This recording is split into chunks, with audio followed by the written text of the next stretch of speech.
What is up, my friends? Welcome to Flippin' Bats, where the games just wrapped up. Cubs and Brewers is done. Dodgers, Phillies done for the day, meaning every single series is currently through two games. I'm recording as we speak on Monday night. It feels like a good time to record and get this out ahead of some game threes that start tomorrow. But everything is through two games, and we're going to talk about all of it. We got a lot of series that are 2-0. The big ones today, Brewers, Cubs. Brewers take a 2-0 lead over the Cubs. The Phillies go down 0-2 at home. My World Series prediction champion, Philadelphia Phillies, lose both games at home in a 5-game series. Go down 2-0 to the Dodgers, who now head back to LA, looking to close it before that even goes back to Philadelphia. On the American League side of things, those two teams did not play on Monday. They will both play on Tuesday. We have the Blue Jays and Yankees. Yankees are down 2-0 to the Toronto Blue Jays. The one and only series that is sitting at 1-1 is the Seattle Mariners and the Detroit Tigers. We're going to talk about all of them, but there are a lot of teams that are up against it right now because in postseason history, teams taking a 2-0 lead in a best-of-5 series have won 80 of 90 times. That is 89%.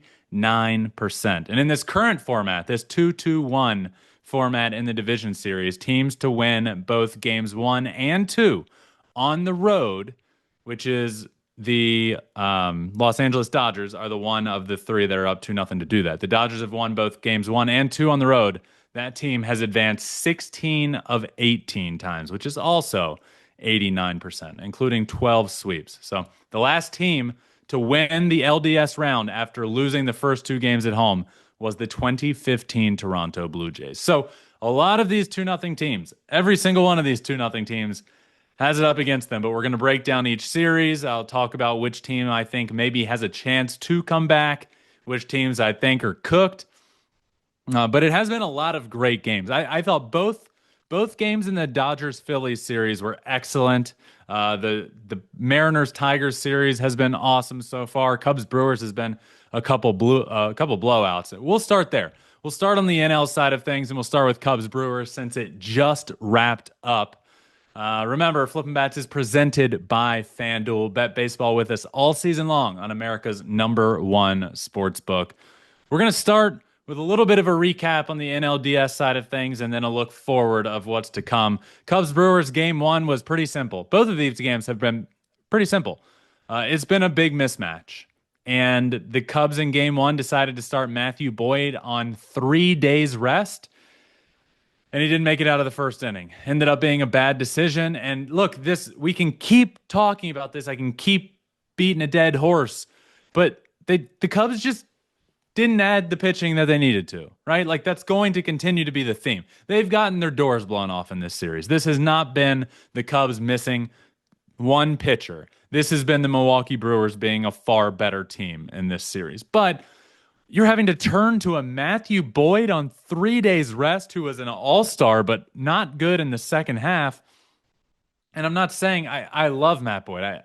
He's a friend of mine. I like him a lot.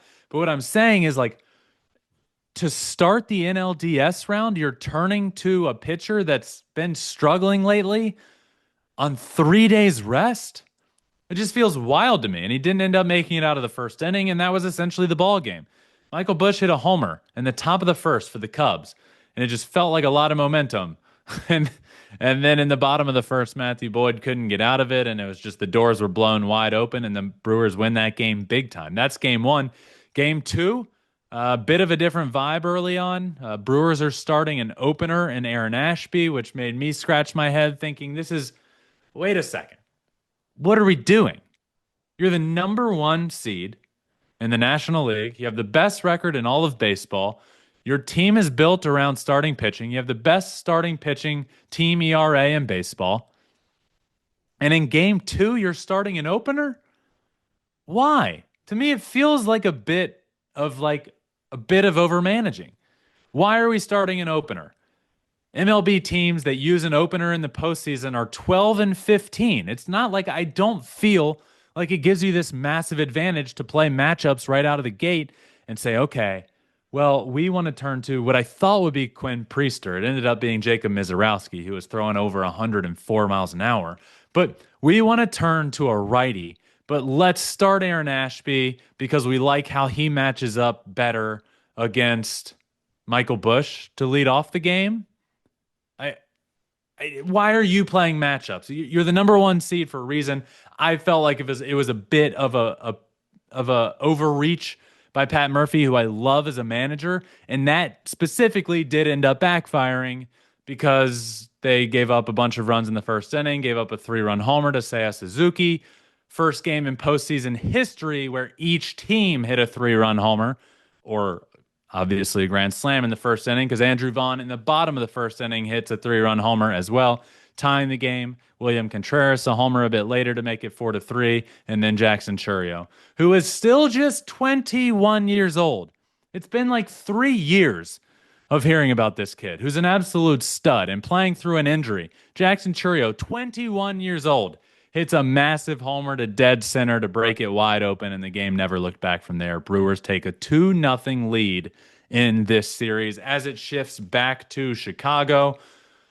What do the Cubs do now? Where do they turn to? You used Imanaga. You used Imanaga in game two. In the wild card round, you went Boyd, Imanaga, and then obviously like started Kittredge in a game that Imanaga ended up coming in. But like, where do you turn to? The Cubs are completely lost at this point. They don't have Horton. They didn't add another starter. The Cubs are in trouble. Obviously, Wrigley Field is going to be rocking. It's going to be a fun place to play. It's going to be a fun game to watch and a fun rest of the series. But I don't see this series coming back to Milwaukee. I think the Brewers finish it in one of these next two. It's been a massive blowout of a series so far. It's been a massive mismatch. And hand up, I've missed this. I've missed this series. I was wrong about the Milwaukee Brewers. I didn't have them winning a series. I actually had them losing to the San Diego Padres, who didn't advance. So then naturally, the team that beat the Padres, I had them winning, though I do believe the Brewers match up better with the Cubbies than the Padres. But look, the overarching message is just that I've seemingly been very wrong about this Brewers team, and I get it. It's the Cubs who don't have the most dominant starting pitching in the world. They're dealing with so many injuries. They didn't add a ton. The back end of the bullpen isn't known to be the most dominant, but they're doing what they have to do against a good ball club in the Chicago Cubs. I didn't see all these young guys and the pitching stepping up the way it has. Mizorowski was fantastic in game two. So hand up, I was wrong about the Brewers. They look really good, and I think if and when they win this series, I think they're going to be a really, really tough matchup against whoever they play, which could very likely be the Los Angeles Dodgers. Brewers are up 2-0 over the Chicago Cubs. Let's talk about the Los Angeles Dodgers. Let's talk about the Philadelphia Phillies. A lot to dive in on here. Dodgers, Phillies. On Monday evening, the Dodgers took a 2-0 lead over the Phillies. Let's start with game one. Game one was awesome. We got Shohei Ohtani against Christopher Sanchez, an absolute pitcher's duel. Phillies end up taking an early lead. They put up a 3-spot on Shohei early.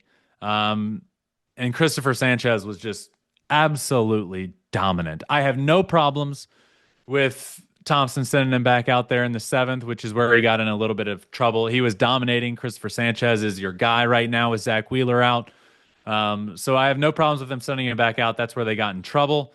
And that's where they ultimately ended up blowing that game.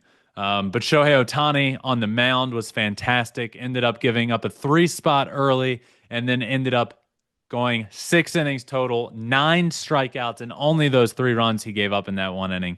He did go 0 for 4 at the plate with 4 strikeouts in that game, but he punched out 9 on the mound and ended up being your winning pitcher in game 1. Thanks to Teoscar Hernandez with a huge homer, 3-run homer in the 7th inning for the lead. Look, Teoscar Hernandez had quite the game, right? He got a lot of flack online early in the game when there was a ball hitting the gap and people thought, what is this lack of hustle? What is he doing? He could have easily cut that ball off and saved an advance on the bases and ultimately ended up saving a run. oh my gosh, Teoscar Hernandez, what's he doing? And then he comes up in the seventh against Matt Strom, who leaves a pitch out over the plate, and he goes Oppo Taco for the lead, massive homer. I love me some Teoscar Hernandez, and that was a huge homer for him and the Dodgers to take the lead, and they didn't look back. Why? Because the story, when it comes to the Dodgers, has been about their bullpen. What is the Dodgers bullpen going to do? It's going to blow games. That's what I've said. That's the narrative. That's what the 162 games has told us about the Dodgers. But what are the Dodgers doing in the postseason? Absolutely nothing similar to what they did during the regular season. In game one, they went Shohei Ohtani for 6 innings, passing the baton to Tyler Glasnow, who passed the baton to Roki Sasaki in the ninth inning. Roki was lights out and dominant. Tyler Glasnow's first relief appearance since 2018, and the Dodgers end up taking game one, meaning game two is essentially a must-win for the Philadelphia Phillies. Right? No ifs, ands, or buts about it. Obviously, the series isn't over if you lose, but losing both games at home and then heading on the road to Los Angeles to play one of the best teams in baseball, if not the best team in baseball, in their home stadium, feels like a death wish. And that's what ended up happening. Dodgers win that ball game. They win game two as well. It was the 15th anniversary of Roy Halladay's no-hitter in the postseason. So they had his kids throw out the first pitch to Carlos Ruiz, which was a really cool touch, I thought, to their dad's catcher, Carlos Ruiz. His kids throw out the first pitch on the 15th anniversary of that no-hitter. Pitching was good. I thought Jesus Luzardo was fantastic. Blake Snell was fantastic. Each of them only gave up a hit through 6 innings. They were both dominant. It wasn't about pitching for me. Dodgers ultimately end up breaking it open. A great slide from Teoscar Hernandez on that play makes it 1-0. But look, here's the story of game two, of game one and game two, and the last few Phillies postseasons, to be honest with you. Trey Turner, Bryce Harper, and Kyle Schwarber in game two went 1 for 9 with like five strikeouts. In the series, they are 2 for 20 with 11 strikeouts. Kyle Schwarber came up in a huge situation today and got out. Bryce Harper came up in a huge situation and got out. In their last 5 postseason home games, the Philadelphia Phillies are 1-4, scoring 3 runs per game, giving up an average of 5.2 runs per game, and a team batting average of 191. That's what this team is built around, right? I mean, obviously they have stud starting pitchers, fantastic starters on the mound, and a dominant closer in the back end of the bullpen. But you're built around Trey Turner, Bryce Harper, Kyle Schwarber, JT Realmuto, and the depth you can create from there with whatever direction you go in. Nick Castellanos, Harrison Bader, Bryson Stott at the bottom of the lineup. It's just good offensive guys all the way through the lineup, and you're just not scoring. That's been the problem for the Phillies. But they tried to come back into it. Nick Castellanos with a huge 2 RBI double down the line, sliding into second with nobody out. He's the tying run on second, nobody out. And this is where the game got good. What did the Dodgers decide to do? What did the Phillies decide to do? Changed everything in this game. The Phillies decided to bunt, which I have thoughts about, which we'll talk through as well. But the Phillies bunted with Bryson Stott. Bryson Stott up, bunts down the third base line, which is where you're supposed to bunt it. And the Los Angeles Dodgers put on the wheel play. The Dodgers ran the wheel play in the 9th inning of a 1-run playoff game, and I absolutely love it. Here's how it worked. Mookie Betts, shortstop, holding on Nick Castellanos, who's the runner on second base. He was holding him tight there, right? You hold him tight, and when the pitcher starts his windup, Mookie Betts takes off past the runner. It's a full sprint to third base. Bryson Stott lays down a perfect bunt down the third baseline. Max Muncy crashes in from third base, as he's supposed to do on the wheel play, while Mookie is sprinting to the third base bag. Max Muncy fields the perfect bunt turns and fires to a Mookie Betts, who is the best athlete in Major League Baseball, on the run, puts down an awesome tag, and Nick Castellanos is out at third base on a perfectly executed wheel play, which you just don't often see. Every high school baseball coach in America, as we speak, is down trying to figure out on their computer how to download the video of that wheel play onto a thumb drive and be able to put it in a PowerPoint to show their high school baseball team during tryouts and say, this is what we're going to run this year. It was perfectly executed. Freddie Freeman talked about it after the game. He said, look, it honestly came together as we were on the mound. In that moment, we were on the mound during the pitching change or talking to the pitcher, and we just started talking about it because we've been talking about it for a couple weeks. We almost ran it a couple weeks ago. We decided not to. It didn't end up being the right moment. And we said, you know what? Here's what's going to happen. Exactly what I just explained. Mookie, you're going to hold on the runner. Tap, tap, tap right behind him. Keep him close. The second pitcher lifts his leg, Mookie, you're going to take off to third. Max, you're going to crash. Crash hard. Go get the ball. Wherever it's bunted, you're the priority to field it. Me, I'm Freddie Freeman. I'm going to stay here at first base to see if the ball is coming to me. If not, I'm going to sprint to second base because nobody's going to be there, right? Nobody's going to be there to field it. Where is everybody? Well, the second baseman, Freddie's crashing in. Freddie's crashing in as well. Second baseman goes to first base. If the ball doesn't come to Freddie, the second it goes down the third base line, Freddie Freeman sprints to second base. They talked about it in the moment, perfectly executed. It was awesome. Well done on the Los Angeles Dodgers part. Everybody involved in the play. Max Muncy, obviously. Mookie fielding it, or Mookie getting the throw on the run and laying down an awesome tag, and Freddie and the crew for bringing it all together. The bunt itself, I don't love it. I don't love the Phillies bunting in that situation. They do not bunt in the regular season. The Phillies don't bunt. Yet here we are, tying run on second base in the ninth inning, and you decided to bunt him over. Here's why I don't love it. Obviously, hindsight is 20/20, but I don't think I would have loved it in the moment. And this is not coming. Look, I know we're in a world where it's like everyone loves to say, no bunting, no bunting. I hate bunting. And that's not me. Here's why I don't like it. Bryson Stott has good bat control. I like the bat in his hands in that situation. He's a lefty, which helps the situation as well. All you need from him is roll over a ball. Just put it in play and roll over it. Roll over it to the right side, runner gets over. Or he gets a hit, or he gets walked. All the momentum was with the Phillies. I'm a huge believer in momentum with baseball and just pile on while you can, and giving the other team an out in that situation with a guy with good bat control that's left-handed that can roll over the ball to the right side and still do the job at minimum anyway. I don't love it. And tag on top of that, I love Nick Castellanos, right? But he's not in the Phillies offense. He's not in the lineup for his speed. So 2 parts here. 1, I don't love the bunt of Stott. 2, I don't love the bunt of Stott with that speed of runner on second base. And 3, if you are going to bunt with Bryson Stott, if you're dead set on saying, we're getting this bunt down, we are bunting here, then pinch run.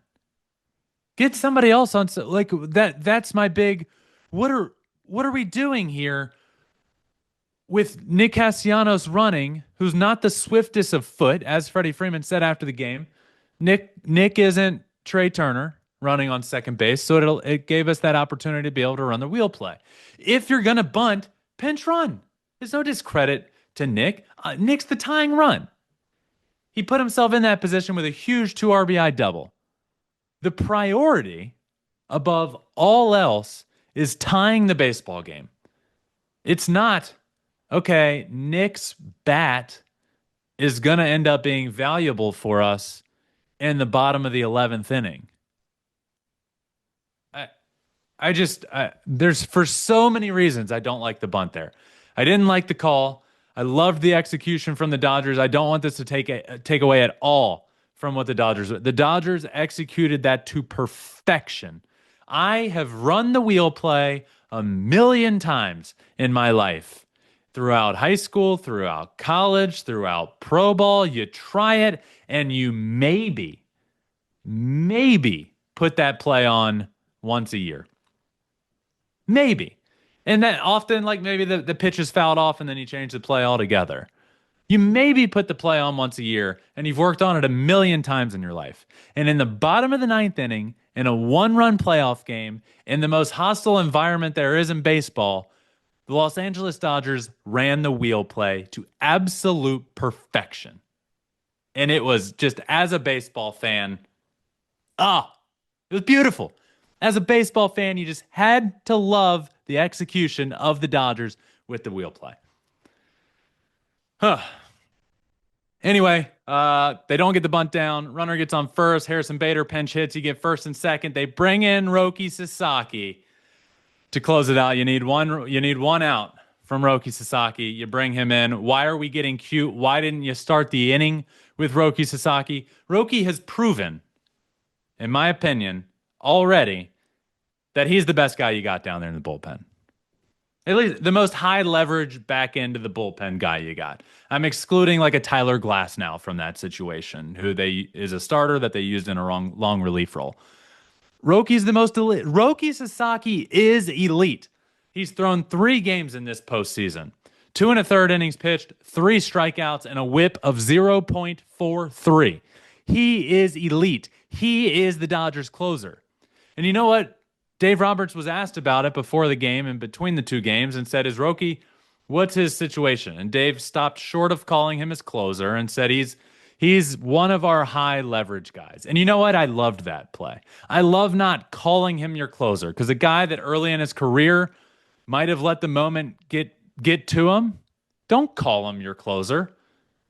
But what I am doing is I'm bringing him in to start the 9th inning. He is going to close the game for me after I said I don't want to put a title on it, but he's a high leverage guy for us. Blake Treinen is struggling this year. Blake Treinen is a stud of a pitcher, but this is not his year. Tanner Scott, same with him. Stud of a pitcher, not his year. He said the same thing. So this has been the worst year of baseball of my life. I don't know what's going on. Roki Sasaki is your guy down there. Why are we getting cute? It's working. He's done a fantastic job in the playoffs. He's shown that he can close out games. Early in the year, he was seen emotional in the dugout. In April, emotional in the dugout after a bad start. Ends up getting sent down to the minors. And then come October, he's on the mound closing out playoff series at Dodger Stadium with Dodger Stadium chanting his name. The confidence is back. The elite Roki Sasaki is back. Put the ball in his hands in the 9th inning. Why risk what you ended up risking? Which is the Phillies getting back in the game, and then you still needed to go to Sasaki, and then you bring him in with the tying run 90 feet away.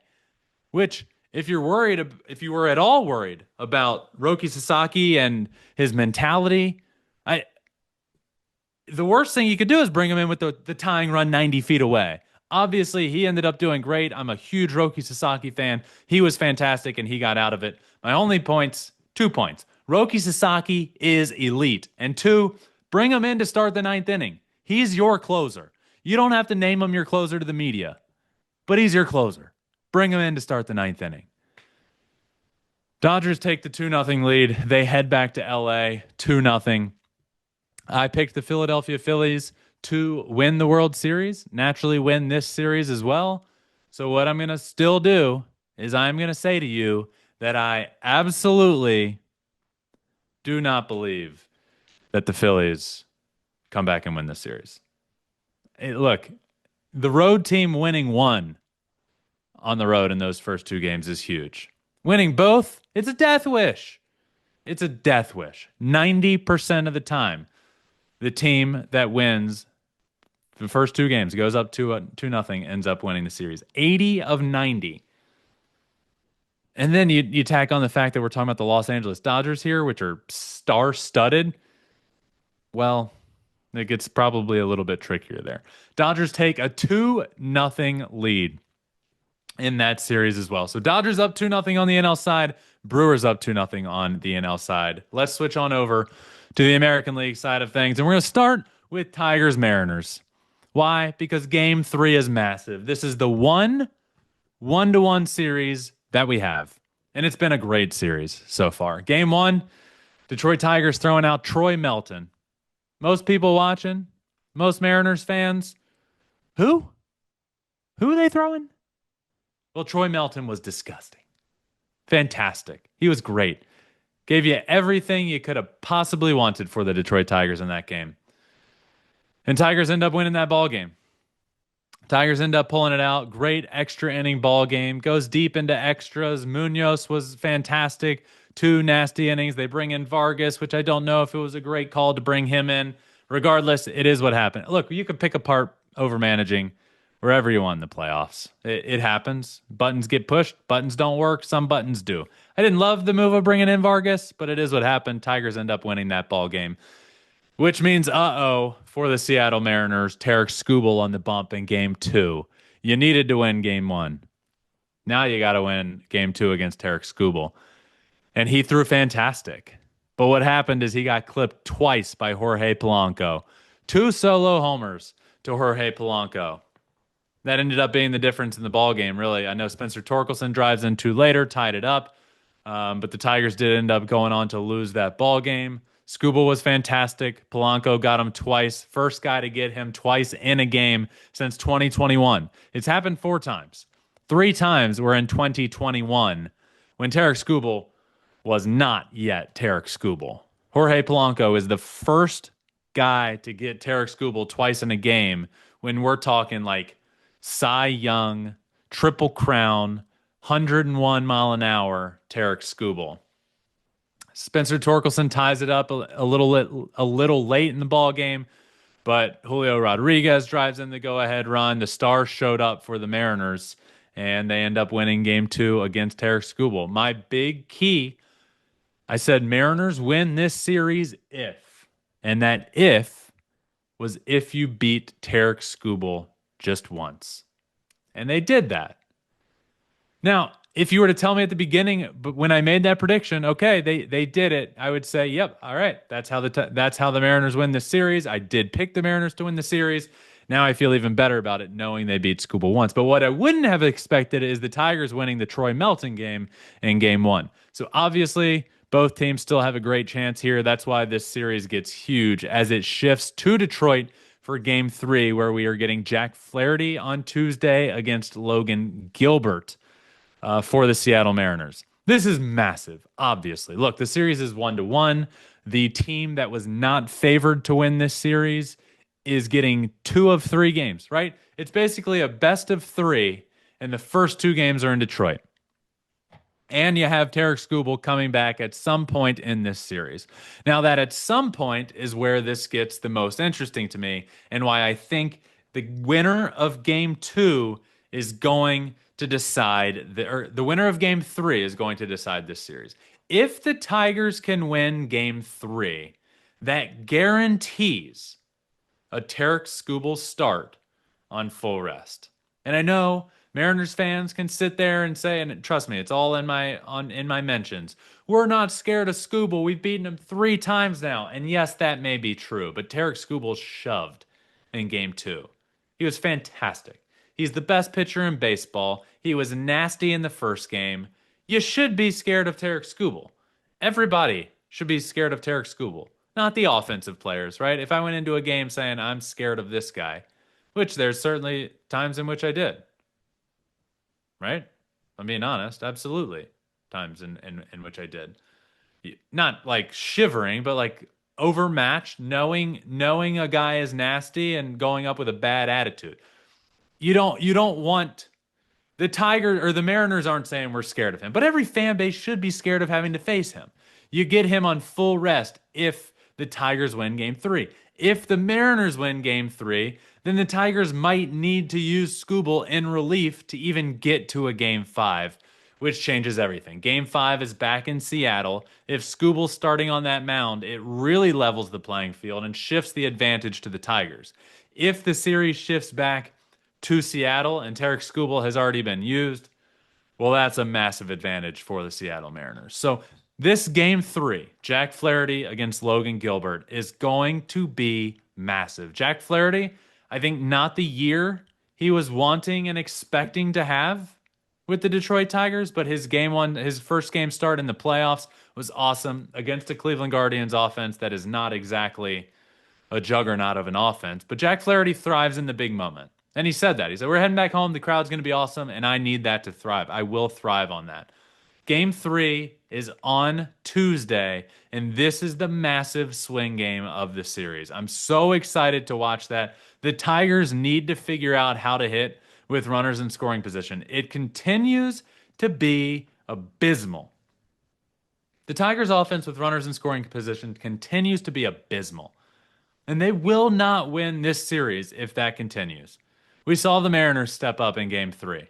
We saw Julio step up. We saw Jorge Polanco step up. We saw Cal with a couple knocks already in this series. They need to step up. We'll see.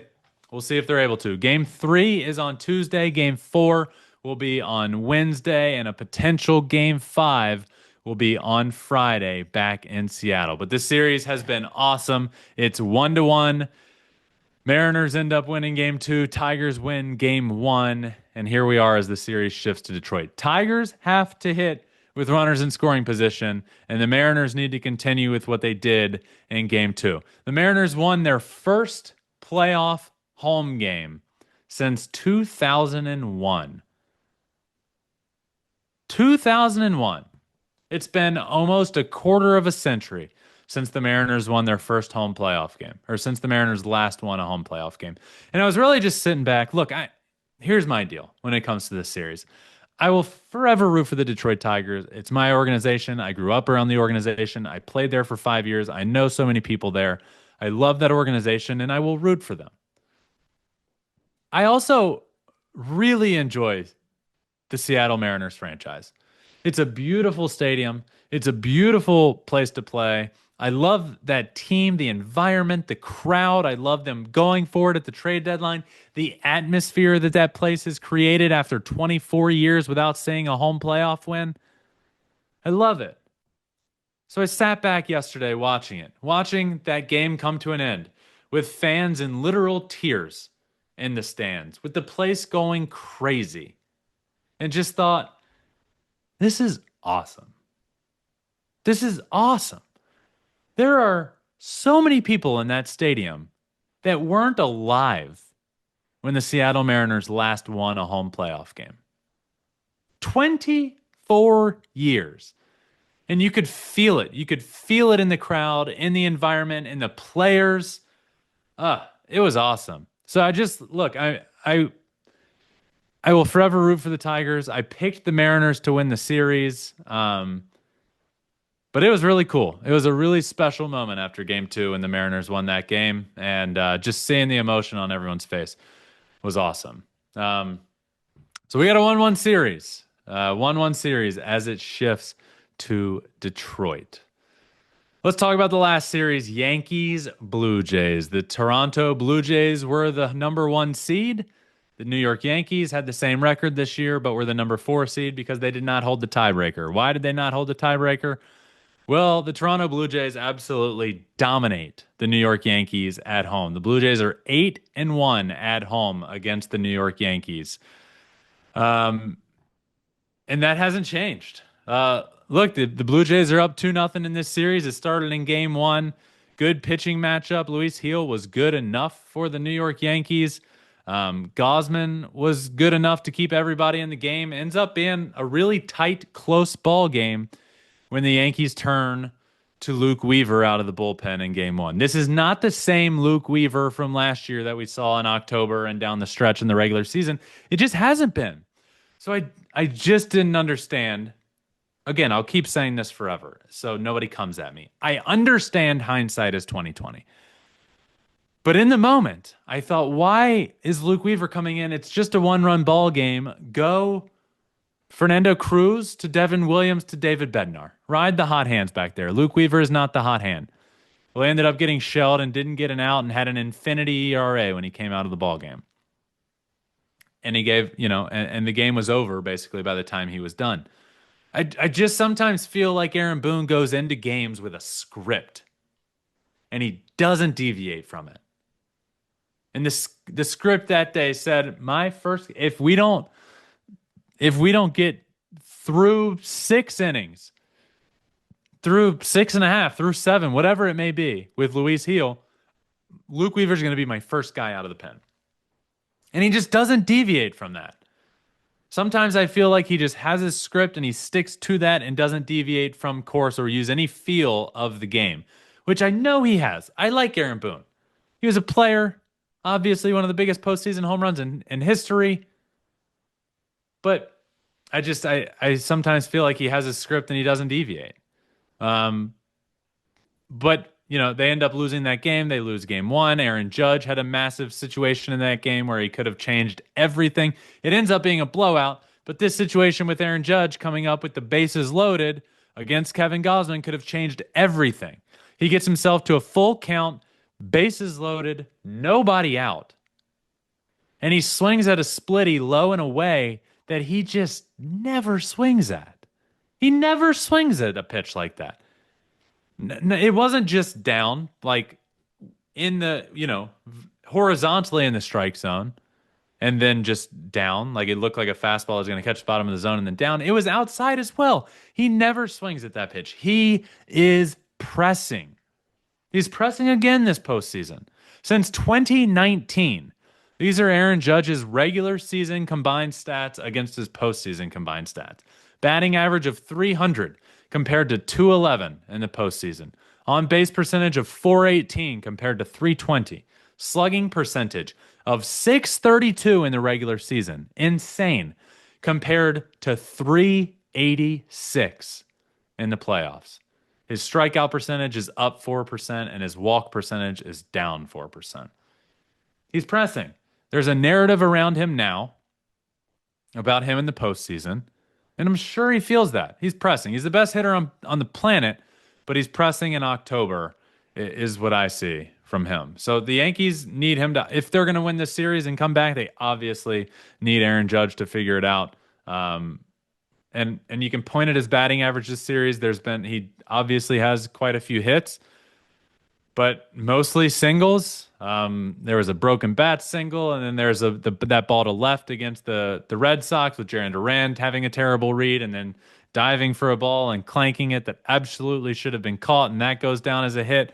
There's been a lot of singles for Aaron Judge, a lot of not hard hit singles, and you're not paying Judge, and you're not naming Aaron Judge the captain of the team to be a singles hitter in October.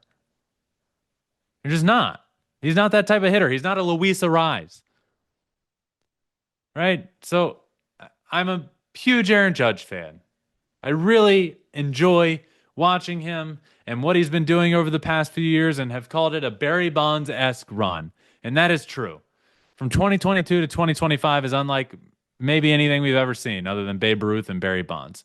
But in the playoffs, he presses and he's pressing. And I wouldn't say that's been the difference, and I wouldn't say that has been the difference in this series because the Toronto Blue Jays have blown the doors off of the New York Yankees in every single facet of this game. Vladimir Guerrero Jr. is 6 for 7 in the ALDS. The New York Yankees' entire roster is 6 for 44.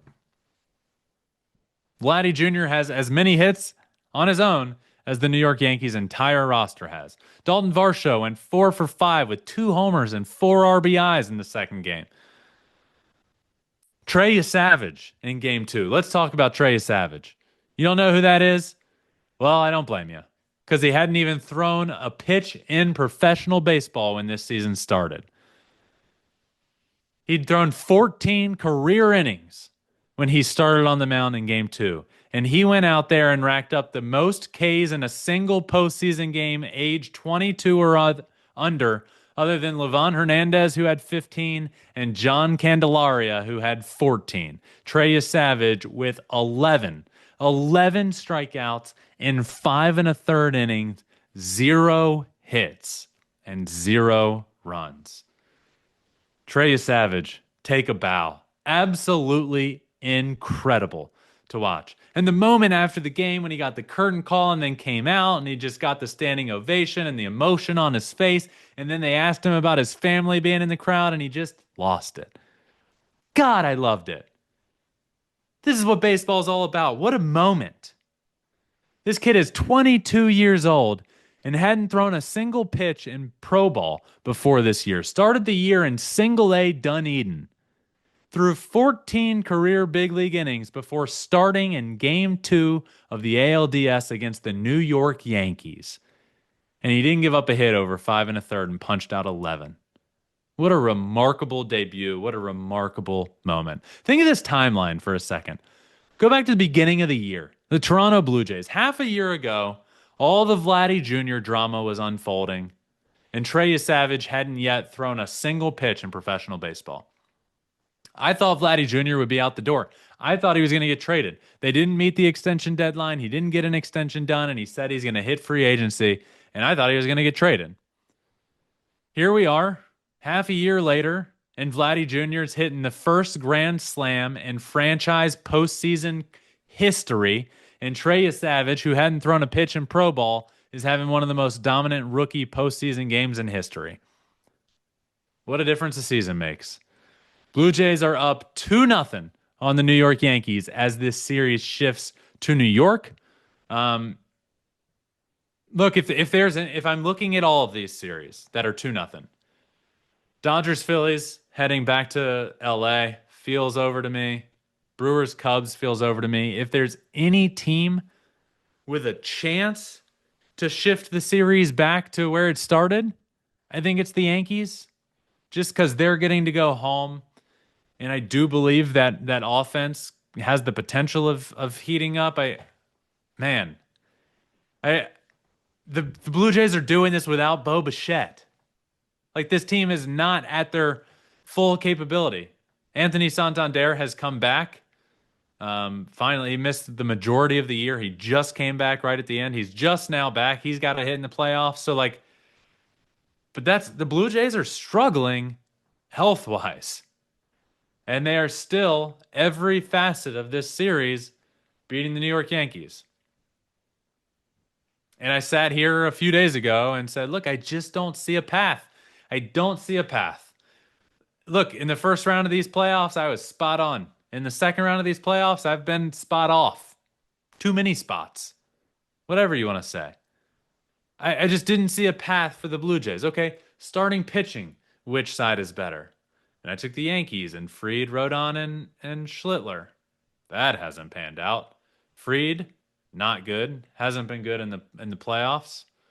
And Savage and Gosman were better. Offensively, the Blue Jays have been better. Dalton Varsho has been Ted Williams. I mean, Vladdy Jr. has showed up and been like an MVP caliber Vladdy Jr. Ernie Clement with a homer. Like, they're getting production from everybody in that lineup. And right now, the Toronto Blue Jays lineup, hand up again. This is a tough episode for Ben. Been wrong a good bit. Hand up again, the Blue Jays lineup has been better. And as we say right now, I'll say the Blue Jays lineup is better than the New York Yankees. Back into the bullpen, Luke Weaver blows it. Blue Jays have been keeping it together. Varland has been huge at the back end for them. So, look, this series shifting to New York, I think there's a chance. I would give the best chance for a team to come back. I would give that to the New York Yankees. Do I believe it happens? No. I believe the Toronto Blue Jays win this series. I think Vladdy Jr. is going to do something big on the road. He's a Yankee killer. So we'll see. But so far, the AL and NLDS games have been awesome. Dodgers Phillies has been an incredible series. Tigers Mariners has been an incredible series. Blue Jays Yankees, some awesome games. Really, the Brewers are just blowing the Cubs out right now. That series has been a couple blowout games. But other than that, we are getting some incredible baseball. The numbers are incredible. The wild card round saw an uptick in numbers astronomically, by the way. The baseball numbers are through the absolute roof right now. I want to read you these numbers that I tweeted them out early today. Let me find these numbers from the wild card round because it's truly astounding what what baseball has been doing, the regular season numbers, which I want to read as well. But here's my tweet right here. In the wild card round, most watched wild card series under the new format, which is 2022. Most watched wild card series, 4.6 million average viewers, up 64% from last year. Most watched wild card game under the new format. Yankees, Red Sox, Game 3, 7.4 million average viewers. Most watched wild card game in Japan ever. Dodgers, Reds, Game 1, 6.4 million viewers. And this is the best number of all. Growth in young viewers. Viewership for age under 35 has increased 89%. And viewership for ages 17 and under has increased 108%. Baseball's rolling, my friends. Those numbers are insane. Baseball's on a straight upwards trajectory, and I love everything about it. Keep watching, keep going, keep enjoying. The sport's in great hands. We're seeing Shohei Ohtani and Aaron Judge and the best of all time in their prime right now, both in the playoffs. What more could you ask for? It's October, baby. This is October. This is what we fans live for and what the players live for. There's nothing like October baseball. It's the best thing in sports, and we're in the thick of it right now. Enjoy it. I know I am. I'm going to talk to John Smoltz a little bit later in this week. He was on the call. He has been on the call for this Yankees Blue Jays series. Talked a lot about Trey Savage the other day on the broadcast. So I'm going to talk to him about Savage. But I'm going to talk to him at some point this week. I'm going to come out with another episode as well. I'm going to play around with doing a live episode here, maybe in a couple days on our YouTube channel. I haven't done that in a little while, so going to try to do that. But I will keep you all posted. Make sure you follow on social media so you can see when episodes are going to come out, when I'm going to go live. Smoltz is hit or miss during the playoffs, just in terms of timing. He does it every week, no matter where he is. But it's kind of like whatever happens in Yankees Blue Jays, when can we get in touch, that sort of thing. So I'll keep you posted with that episode. I'll do another episode before this weekend, and we'll keep talking about this DS round. This has been awesome. Enjoy it, everyone. Please make sure, if you're not watching, check out our YouTube channel, Flippin' Bats Pod.